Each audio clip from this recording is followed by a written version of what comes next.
મારી ઘેર આવજો રસ ખાવા. ખવડાવશો ને ખવડાવીશ. રસપુરી રસપુરી તો પછી રાહ જોયા વગર પહોંચી જાજો. હા ભાઈ કેરી લેવા કેરી પહોંચી લેવા જજો. પહોંચી જાજો. હા ભાઈ, વડોદરાના ધનલક્ષ્મી બા આવી ગયા છે કેરીની સીઝનમાં કેરી ખવડાવવા માટે.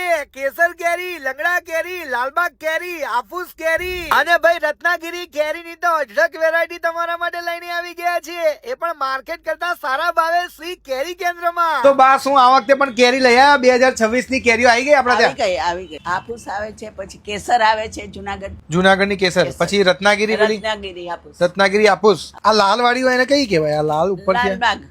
આ લાલબાગ કેરી. લાલબાગ. ભાઈ બધી વેરાયટીની આપણી પાસે કેરીઓ અહીંયા આવી ગઈ છે. જુઓ હા, બસ. કાચી પણ મળશે તમને અને અને પાકી મળશે. પાકી પણ મળશે. રસ કાઢવા માટે રસ કાઢવા માટે કેસર. હા ભાઈ, આમના ત્યાં વડોદરાની સૌથી પહેલી રત્નાગીરી હાફૂસ કેરી પણ આવી ગઈ છે, સાથે રત્નાગીરી લાલબાગ જે આખા વડોદરા શું આખા ગુજરાતમાં કોઈ જગ્યાએ નહીં મળે, ખાલી શ્રી કેરી કેન્દ્રમાં જ મળશે. વેરાયટીમાં અહીંયા તમને મળશે રત્નાગીરી હાફૂસ, રત્નાગીરી લાલબાગ, રત્નાગીરી કેસર, રત્નાગીરી પાયરી, કેરાલા હાફૂસ અને કેરાલા લાલબાગ કેરી મળી જશે. અને મે મહિનાથી જુનાગઢ અને કચ્છની કેસર કેરી પણ ચાલુ થઈ જશે, એ પણ પોતાના ફાર્મની. શ્રી કેરી કેન્દ્રની વડોદરામાં ટોટલ 3 બ્રાન્ચ છે. લાલબાગ શોપિંગ સેન્ટર માંજલપુર નાકા પાસે, બીજી ભાઈ કારેલીબાગ આપડા પ્રેરક બંગલોની બાજુમાં, અને ભાઈ શિવધારા કોમ્પ્લેક્સ મકરંદ દેસાઈ રોડ વાસનામાં. એડ્રેસ વિડીયોમાં આપેલા જ છે, પહોંચી જ જજો.